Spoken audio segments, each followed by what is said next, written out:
thing that caught my eye was the patch of dark cloud overtaking the sky. Damn, Mom told me to take the umbrella, but like always, I didn't bother to listen to her. As I walked down the narrow road surrounded by woods, I could hear low rumble of an upcoming thunderstorm.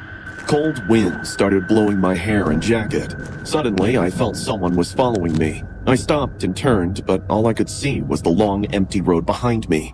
I began walking again when I saw a man coming out of the woods. He stopped in front of me and said, "You need to come with me." I glanced at his face with a confusion, but he took out a badge from his pocket. "Look, I'm a cop, and I caught your brother smoking in these woods. If you want his bail, you need to follow me then," he said on a serious tone. Now, my brother Max is no saint, so even though it all seemed pretty redundant, I still chose to follow this guy because he was a cop. Why would a cop lie to a 14-year-old, right?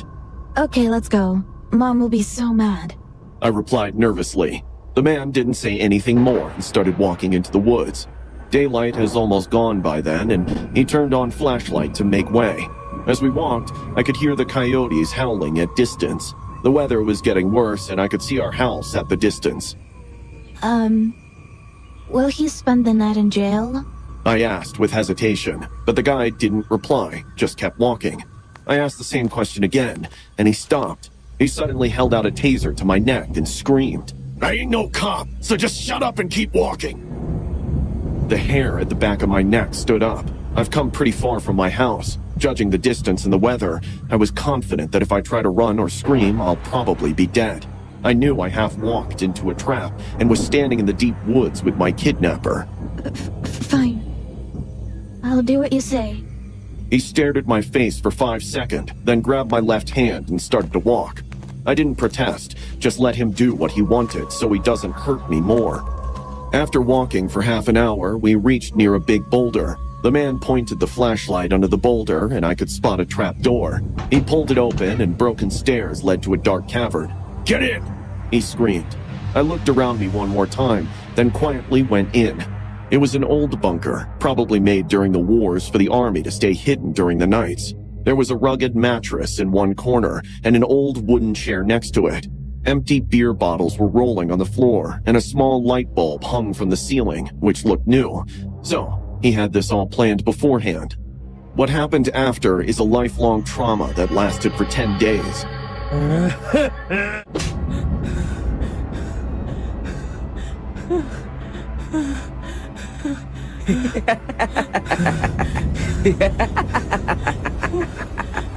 Shut up!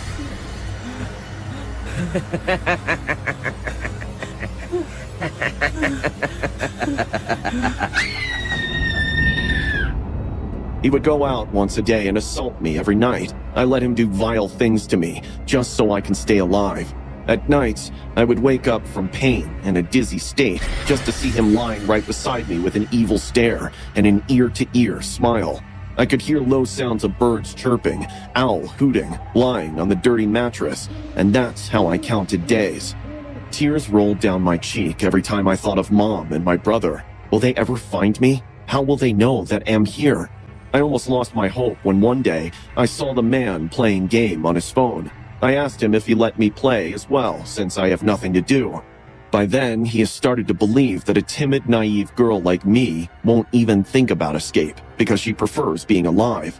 My act of submission helped me to gain his trust, so when he gave me his phone, I continued playing on it. He watched me, then dozed off, drinking on the chair. And once he did, I texted my mom. I finally made the move. I deleted the text and pretended to fall asleep as well. My ears waited to hear the cop siren and barking of sniffer dogs. An hour went by and finally, I heard it. I opened my eyes to see my abductor going frantic. He was throwing glass bottles all over and cursing me like hell. You called the cops on me? I trusted you, he shouted. Hands up! You under arrest!